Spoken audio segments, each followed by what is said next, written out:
Olá, meu amado irmão, minha amada irmã, que Deus abençoe sua vida poderosamente. Bom, quero liberar uma palavra de Deus ao seu coração. Estamos chegando ao final do ano, estamos chegando ao final de 2020. Estamos prestes a entrar em 2021. E eu quero aqui começar dizendo que grandes coisas fez o Senhor por nós, por isso estamos alegres. Grandes coisas tem feito o nosso Deus pela nossa vida. E se estamos de pé, se estamos vivos, respirando, sonhando, com esperança no coração, significa que Deus nos guardou em 2020, um ano peculiar, um ano, eu diria que especial. Tantas coisas aconteceram nesse tempo, pandemia, crise e tantas mortandades, tantas perdas familiares. E nós, os vivos, nós, os que ficamos, nós, os que estamos de pé, devemos expressar muita gratidão ao nosso Deus, aquele que pode nos guardar, aquele que pode, só Ele pode nos proteger e nos respaldar em fé. Então, glória a Deus por isso. Aqueles que partiram nesse ano de 2020 no Senhor, eram crentes, eram convertidos, se arrependeram de seus pecados, portanto se prepararam para o momento da partida dessa terra, estão com o Senhor. Estão com o Senhor, estão bem, melhor do que nós, sem sombra de dúvidas. Como dizia o evangelista Billy Graham, quando eu morrer e alguém olhar para o meu túmulo e pensarem que Billy Graham está morto naquela cova, naquele túmulo, nesse momento eu estarei mais vivo do que nunca. Quem morre na presença de Deus não morre, apenas passa dessa vida para outra. Porque a verdadeira morte é a separação de Deus, é a distância de Deus. Quem está na presença de Deus não morre nunca, sempre estará vivo, porque a vida está em Deus. Agora, os que partiram dessa terra, os que morreram, seja através do Covid-19 ou qualquer outra doença, não conseguiram atravessar 2020, mas foram interrompidos, terminaram sua caminhada, sua carreira na terra em 2020 e não se arrependeram dos seus pecados, não assumiram Jesus como o único e suficiente Salvador. Sinto em dizer, baseado nas Escrituras Sagradas, essas pessoas estão sendo atormentadas no inferno, infelizmente. E nós precisamos nos preparar, porque a qualquer momento chega a nossa hora, né? E a palavra que eu vou liberar nesse momento para a sua vida, para o seu coração, é uma palavra que tem justamente esse propósito de alertar você, de despertar você, de despertar cada um de nós para a realidade da vida. A vida não se resume à nossa caminhada na terra. A vida é eterna. Nós temos a eternidade dentro de nós, porque somos espírito. Nós somos espírito que possuímos uma alma e habitamos em um corpo. O corpo vai para o pó, mas o espírito vai continuar vivo. E esse espírito vai continuar possuindo uma alma que sente emoções, que sente alegrias e tristezas, que sente conforto e dores. Então, a vida é eterna. E quando partirmos dessa para a outra vida, o que vai fazer a diferença é se estaremos no céu ou não. Porque quem for para o inferno é terrível. Mas, por incrível que pareça, a Bíblia mostra que o inferno é apenas um estágio. Haverá um lugar pior que o inferno, chamado de Lago de Fogo, onde o próprio inferno e todos os que estão lá serão lançados para o lago de fogo. Então vamos ler a palavra de Deus e que essa palavra possa nos alertar para que possamos estar preparados para o dia do Senhor. E enquanto estou falando aqui, você pode de repente estar escutando o canto do passarinho, o berro das vacas, porque eu estou em viagem, estou no interior e estou aproveitando esse tempo aqui para liberar a palavra de Deus ao seu coração. Em Lucas capítulo 21, do versículo 34 em diante, diz assim: Tende cuidado de vós mesmos, para que jamais vos suceda que o vosso coração fique sobrecarregado com as consequências da libertinagem, da embriaguez e das ansiedades desta vida, terrena, e para que aquele dia não se precipite sobre vós de surpresa como uma armadilha. Pois ele certamente virá sobre todos os que vivem na face de toda a terra. Vigiai, portanto, em todo o tempo, orando, para que possais escapar de todos estes eventos que estão para acontecer e apresentar-vos em pé diante do Filho do Homem. Essa é uma das palavras que eu carrego no meu coração desde quando me converti. É uma das palavras que mais me desperta para a verdade do tempo em que estamos vivendo. Ora, querido ouvinte, nós estamos no século 21. E este século, se você tem o mínimo de curiosidade bíblica para entender os tempos, você vai saber que nós estamos vivendo praticamente os últimos dias da história da Terra, as últimas horas para a volta do Senhor Jesus. E mais do que nunca, nós estamos prestes a ver o que o mundo nunca viu.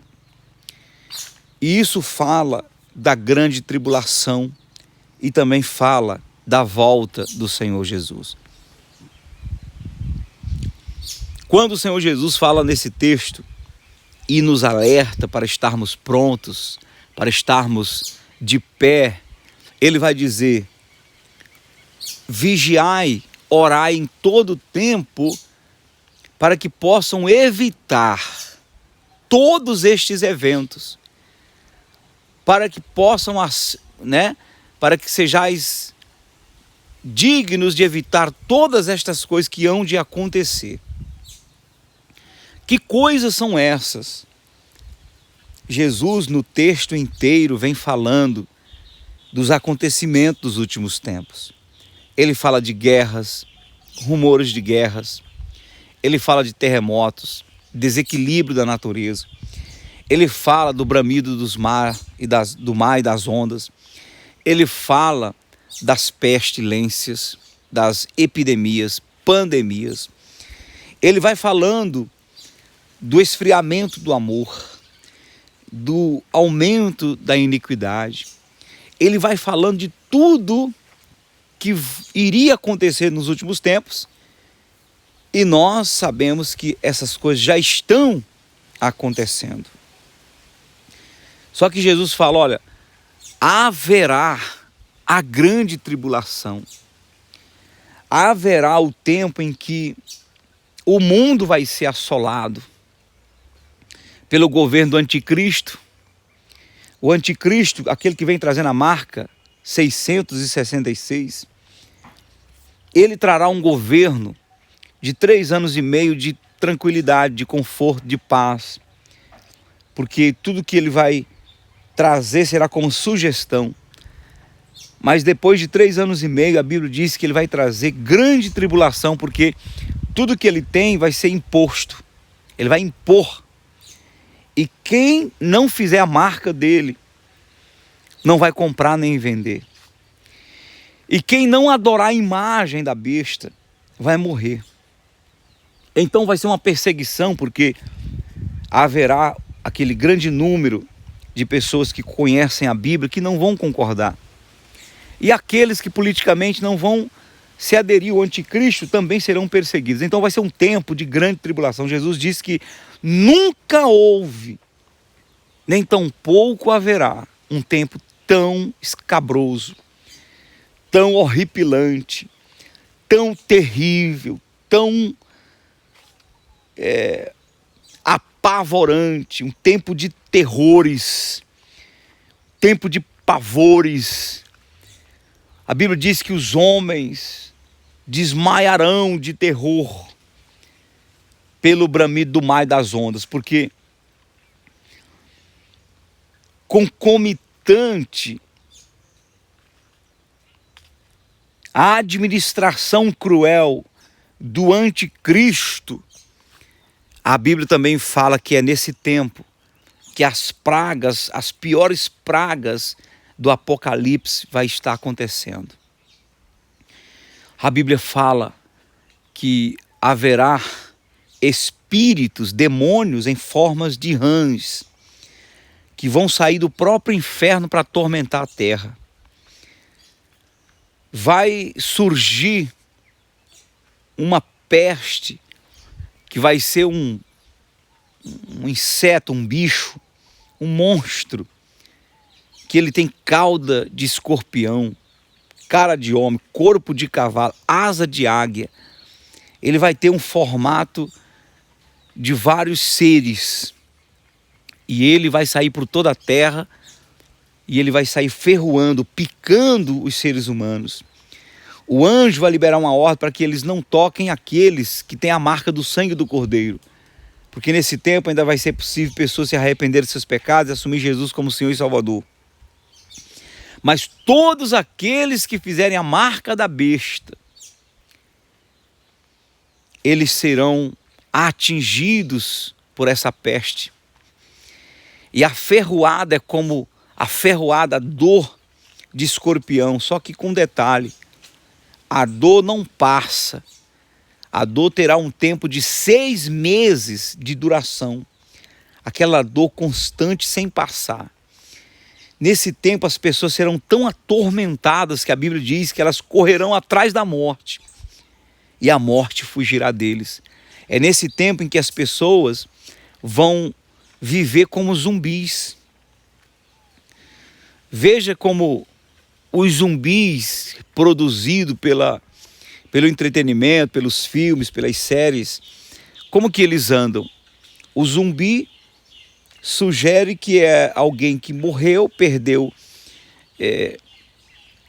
a administração mental, mas o corpo, o instinto ainda está ali vivo e sentindo fome e correndo atrás das pessoas para beber o sangue, para comer a carne. Não, a Bíblia não fala nada desse tipo de coisa que vai acontecer, mas fala de pessoas que vão correr atrás da morte, vão tentar morrer e não vão conseguir. Elas entrarão debaixo das montanhas, das cavernas, e elas dirão: monte, caia sobre nós, porque não aguentamos a face do Deus Todo-Poderoso e sabemos que todas estas coisas são castigos de Deus. Daí Apocalipse, leia Apocalipse, você vai ver tudo isso. E a morte vai fugir deles. Nesse tempo as pessoas pularão dos prédios para tentar morrer. E elas vão se quebrar todas. Vão estar com o corpo todo quebrado e vão se levantar e vão sair toda quebrada. E sentindo dores. Elas vão colocar a corda no pescoço, vão quebrar o pescoço e não vão morrer. E vão sair pela rua com o pescoço empendurado. Vão quebrar os braços, vão se atirar, o sangue vai descer. E elas não vão morrer, porque a morte vai fugir. E Deus vai liberar esse tempo, vai permitir esse tempo como punição à terra. É uma maneira dele dizer: olha, vocês escolheram isso, ao dar as costas para a minha oferta de salvação. Eu enviei meu filho para morrer por vocês, eu dei a vocês a oportunidade e vocês deram as costas.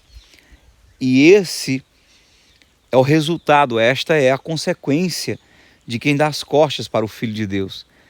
Por isso a Bíblia diz: todo aquele que nele crê não morra, não pereça, mas tenha vida eterna. E todos esses males que Jesus anuncia que vai acontecer, que vão acontecer na terra, ele diz para nós: vigie, ore, para que vocês possam evitar os acontecimentos dessas coisas na vida de vocês. Então, essa é a nossa esperança, e é por isso que nós pregamos que o arrebatamento vai acontecer antes da grande tribulação, porque Jesus falou que nós podemos evitar, se estivermos de pé diante do Filho do Homem, quando vier buscar a sua igreja, então nós não participaremos dessa grande tribulação. Por isso que eu prego sobre arrebatamento, arrependimento, sobre alertar o mundo de hoje para a volta de Jesus. Por quê?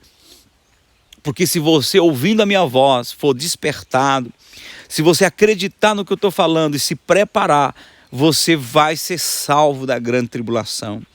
Você vai ser socorrido e protegido desse grande mal que vai acontecer em todo o mundo. Daí Jesus vai dizer como que a gente pode estar de pé, como que a gente pode evitar todas essas coisas. Porque não é simplesmente você querer, não é simplesmente você dizer: não, eu quero Jesus no meu coração e eu aceito Ele como Senhor e Salvador, e então já está garantido que eu vou evitar a grande tribulação e eu vou subir no arrebatamento. Não é isso. E começa assim. Esse é o grande começo. Entregar a vida para Jesus, se arrepender dos seus pecados, é o começo, é entrar pela porta, mas existe um caminho a trilhar. Então Jesus vai alertar e ele vai dizer: olha, olhe por vós mesmos, para que jamais vos suceda que o vosso coração fique sobrecarregado com as consequências da libertinagem. Nós estamos vivendo tempos difíceis, tempo da libertinagem. O que há 50 anos atrás era proibido, hoje é liberado. O que há 50 anos atrás as pessoas faziam às escondidas, hoje fazem às claras. Até as prostitutas de 50 anos atrás viviam bem vestidas e tinham que fazer seus atos e praticar os seus atos de imoralidade às escondidas. Hoje está exposto, à libertinagem. As pessoas elas estão entrando dentro das casas das famílias através de Big Brother, através de filmes pornográficos, através de novelas. As pessoas elas estão vivendo a libertinagem dentro da nossa casa. Essa libertinagem ela é composta de tudo que nós estamos vendo hoje. Essa liberdade que as pessoas têm de assumirem a vida de pecado, a vida de libertinagem.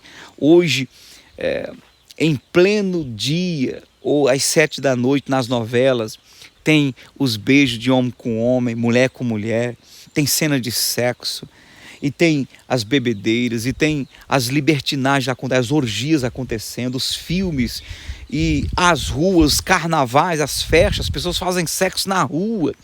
Tem os movimentos que as pessoas, que grupos específicos de pessoas fazem, blasfemando contra a fé e contra os valores religiosos, fazendo cenas, né, de sexo na rua e fazendo movimentos contra Deus assim na cara. Então tudo isso é a composição da libertinagem dos últimos tempos. Hoje falar de divórcio é uma coisa normal. Hoje, numa roda de homens e mulheres, falar que é casado, mas que tem outros relacionamentos, está normal, e o mundo acha isso normal. Isso fala do tempo da libertinagem. Jesus fala que vocês não se iludam, que vocês não caiam por causa da libertinagem. Preste atenção. Tendo cuidado de vós mesmos, para que jamais vos suceda que o vosso coração fique sobrecarregado com as consequências da libertinagem. Então, o que acontece? A divulgação do erro, ela é tão intensa que daqui a pouco você começa a achar tão normal que o seu coração fica sobrecarregado com isso, e daqui a pouco você não tem mais senso de moralidade. você perde a sensibilidade, você começa a achar normal, porque o mundo vai falando, o mundo vai fazendo e vai mostrando, vai fazendo e vai mostrando. Daqui a pouco você não se lembra mais do que significa pudor, entendeu? Então o que é isso? É coração sobrecarregado das consequências da libertinagem. E aí tem mais. E da embriaguez. A embriaguez acontece desde da pessoa se embriagar com a bebida, literalmente falando, e vai até a embriaguez do encantamento deste mundo. Pessoas que olham para o mundo, pessoas que estão hoje vivendo no mundo, estão embriagadas. O que é a embriaguez? É você perder a mordomia da mente, você não consegue mais administrar e liderar a sua mente com a razão. Daí, tudo que o sistema impõe, você aceita como verdade na sua vida. Esta é uma espécie de embriaguez, porque a embriaguez, ela faz você, mesmo no fundo, sabendo da verdade, você não tem força para lutar contra o erro. Então, é assim, o bêbado é aquele que sabe que está errado, mas vai fazendo, né? Exemplo, o bêbado sabe que pilotar uma moto bêbado não pode, ele corre o risco. Só que aí ele não está nem aí, porque ele está adormecido, ele não sente a mesma dor. O bêbado é aquele que fala palavrões quando está bêbado e ele não falaria quando está sóbrio. Então ele perde a mordomia da mente, ele é manipulado por uma força maior. E assim tem muita gente já hoje vivendo. Quando falamos sobre o sinal dos tempos, né? Existem até pessoas cristãs dentro das igrejas que acham desnecessário. Esses pastores ficam aí bancando terror, ficam aí amedrontando as pessoas com esse tipo de palavra. Então, estão adormecidas, essas pessoas estão embriagadas com o mundo. Quando a gente fala de arrebatamento, de Apocalipse, tem gente dentro da própria igreja que acha ruim. Não deveria falar isso não para não assustar as pessoas. Quer dizer, elas não falam isso por não concordar com a palavra. Falam isso porque se incomodam. Estão tão embriagadas com este mundo, amam tanto as coisas deste mundo, que não querem que fale contra. Entendeu? Então, quando nós apontamos certos eventos que está acontecendo, e esses eventos apontam para a volta de Jesus, as pessoas que estão embriagadas com o sistema do mundo, elas não acreditam. Isso aí é conversa. Isso aí é conversa. Então, a Bíblia está aqui dizendo: não se envolva com a embriaguez, não se embriague, não caia na embriaguez. Isso aqui é desde a bebida, a embriaguez, as coisas naturais do mundo, que você vive embriagado, vive manipulado, com sofisma na mente. E ele fala: e das ansiedades desta vida terrena. Ele fala que nós não devemos cair na ansiedade da vida terrena, que é o ativismo, né? Cuidado da vida. Então, o inimigo, quando ele não consegue nos pegar de um lado, ele quer pegar do outro. Quando ele não consegue nos atingir de uma maneira, ele quer atingir de outra maneira. Então, se ele não consegue levar você para a libertinagem, se ele não consegue levar você para a embriaguez, ele vai tentar levar você para se envolver tanto com a preocupação das coisas deste mundo que você não tenha tempo para Deus. Quando Jesus fala que a gente não deve cair na tentação da ansiedade das coisas terrenas, é para que a gente não se envolva ao trabalho, às atividades da vida, que a gente não tenha essa ansiedade pelo dia de amanhã, de tal maneira que a gente perca o tempo que deveria ser dado para Deus. Então, o que acontece? Tem gente que não tem tempo para Deus, não tem tempo para ler a palavra de Deus, não tem tempo para orar, não tem tempo para ir aos cultos, ao ambiente onde se é falado a palavra de Deus. Não, ele não tem tempo, porque ele está sempre preocupado com o dia de amanhã. Tem que trabalhar, trabalha de manhã, trabalha de tarde, trabalha de noite. E ele está sempre ocupado porque está preocupado com o dia da manhã. E é nesse momento que Jesus fala o quê? Mateus capítulo 6, ele vai falar sobre a ansiedade, né? A solicitude pelas coisas deste mundo. Então ele diz assim, ó, não se preocupe com o dia de amanhã, com o que vai vestir, com o que vai comer. Olha para os lírios do campo, que eles não semeiam, não colhem, e nem Salomão se vestiu como eles. Olha para os passarinhos, eles não semeiam, mas não falta comida. Jesus não está dizendo que a gente deve deixar de trabalhar, mas ele está dizendo buscar em primeiro lugar. Não está dizendo que deve buscar só isso. É em primeiro lugar o reino de Deus e a sua justiça, e todas as demais coisas vos serão acrescentadas. Mateus 6, 33. Então o que acontece?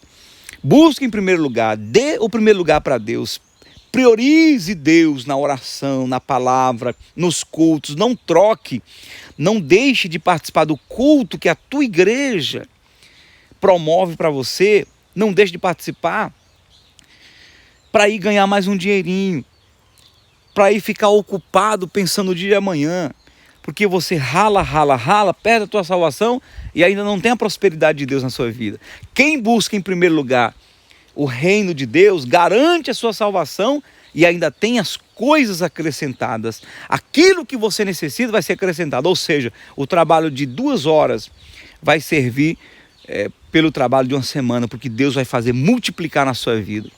Lutero dizia, quando eu não oro pelo menos 2 horas, eu temo que Satanás ganhe a luta. Então ele era um homem de oração e ele dizia, quando eu oro, o dia fica grande, resolvo todos os meus problemas e fica tranquilo. Mas quando eu não oro, o dia fica pequeno e eu corro e pelejo e não consigo resolver todos os meus problemas do dia. Então, glória a Deus por isso. Porque nós podemos buscar em primeiro lugar o reino de Deus e ter o acréscimo do Senhor para a nossa vida. E isso fala de você não priorizar as coisas do mundo, mas priorizar Deus. Quando você prioriza Deus, tudo que você faz, tudo que você põe para fazer, Deus vai fazer multiplicar na sua vida. Aleluia, louvado seja o nome do nosso Deus. Então, as pessoas que estão envolvidas com as coisas deste mundo, elas ralam, elas estão tentando garantir o seu futuro com os cuidados da vida e não tem tempo para Deus, elas serão pegas de surpresa. Por quê? Porque você se envolve de tal maneira, se distancia de Deus de tal maneira, que quando você vem acordar para a verdade, já se desviou da fé, já saiu do caminho, já não está mais no caminho do Senhor. Então o que acontece?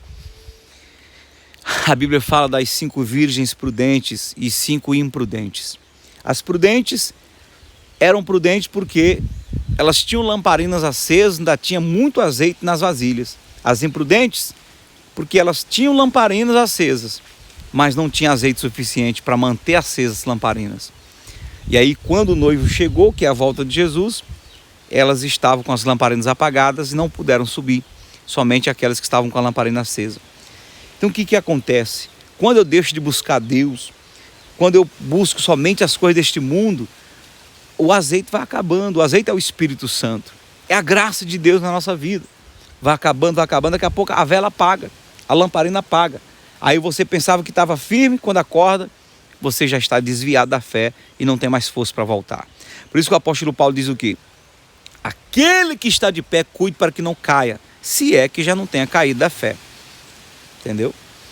Então, se você está de pé hoje, se você é um crente convertido e sabe que está sendo tentado pelas coisas deste mundo, está sendo atraído pelas coisas deste mundo, diminuiu a busca de Deus, a leitura da palavra, a oração, diminuiu a frequência nos cultos, corra, meu filho, corra, minha filha, se alerte, volte para o caminho, volte para a intensidade, porque é isso que vai fazer você estar de pé diante do Filho do Homem. E somente quem está de pé diante do Filho do Homem é que vai subir no arrebatamento. Que Deus te abençoe com essa palavra, que você seja edificado e que você tome, a essência dessa palavra e comece a colocar em prática, buscando a Deus em primeiro lugar, para estar de pé na volta de Jesus, porque nós cremos que a volta de Jesus está perto. A qualquer momento pode acontecer. mais rápido, mais cedo do que você e eu imaginamos. Que Deus abençoe em nome de Jesus.